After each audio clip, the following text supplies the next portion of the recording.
जाऊया पुढच्या बातमीकडे। बातमी आहे झी 24 तासचा इन्व्हेस्टिगेटिव्ह रिपोर्ट।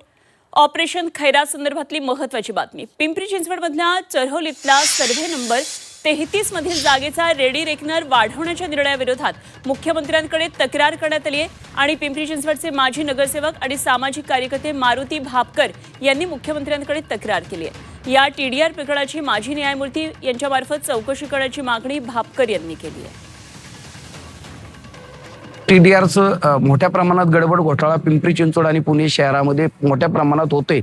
यामध्ये वाकडला अशाच प्रकारे 1,500 कोटीचा टीडीआर घोटाळा मागच्या कालखंडामध्ये झाला। या विभागामध्ये मोठ्या प्रमाणात पूर्वी खाणी खाणलेल्या होत्या, त्या ठिकाणी देखील टीडीआर मोठ्या प्रमाणात वाटप केलेला आहे। तो देखील अनेक महाभागांनी कंपन्या थाटून त्या ठिकाणी लाटलेला आहे आणि म्हणून या संपूर्ण टीडीआर प्रकरणांची चौकशी, मोठ्या प्रकरणांची चौकशी व्हावी, याच्यावरती श्वेतपत्र काढावं, याची सखोल चौकशी व्हावी, यातील दोषींवर कठोर कारवाई करावी आणि महसूल मंत्र्याचा तत्काळ राजीनामा मुख्यमंत्र्यांनी उपमुख्यमंत्र्यांनी घ्यावा, अशा प्रकारची आज आम्ही मागणी केलेली आहे।